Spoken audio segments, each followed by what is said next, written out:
भाई आप यहाँ पे हो? कब से मैं ढूंढ रही हूँ। मुझे आपसे एक बात करनी थी। मैं आपको एक मज़ाहिया बात बताती हूँ। आज घर में क्या हुआ। क्या हुआ छोटी? क्या हुआ? आप तो ऐसे भागे भागे क्यों आ रही हो? बताओ।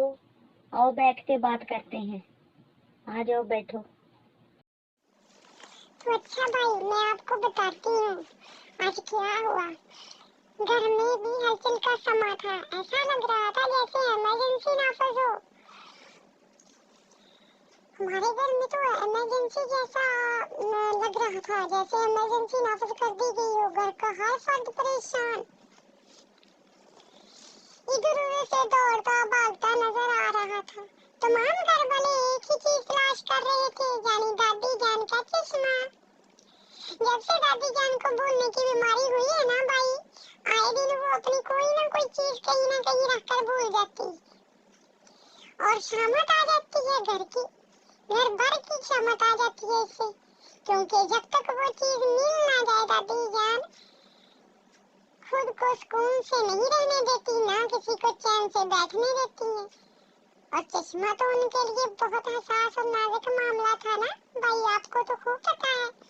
आज ऐसा हुआ वो गुम हो गया, क्योंकि इस ज़ाइसी के आलम में भी दादी जान अपने बचपन के शौक और मशगले को तब्दीली के बिना नहीं रह सकती। भाई आपको तो खूब पता है, चश्मा गुम हुआ होगा तो क्या हुआ होगा। मैं आपको बताती हूँ, नजदीक की नजर कमजोर होने की वजह से दादी जान पढ़ने के लिए चश्मा लगाती थी ना।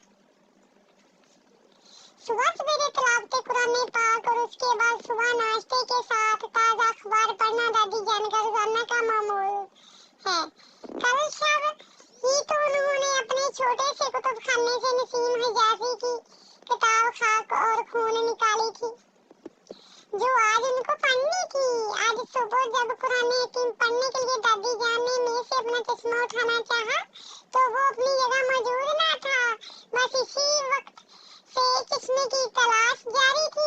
घर के हर कोने की तलाशी ली जा रही थी। मुख्तलिफ अफराद मुख्तलिफ सिमतों में चश्मा ढूंढ रहे थे।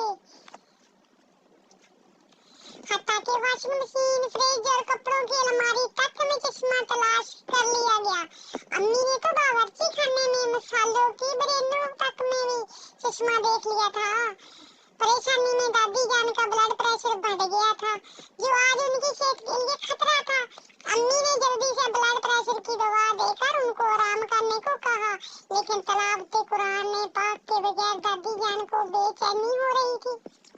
जो सूरतें उनको जुबानी याद थी वो तो पढ़ चुकी, और फिर आज तो उनका कुरान पाक खत्म होने वाला था ना।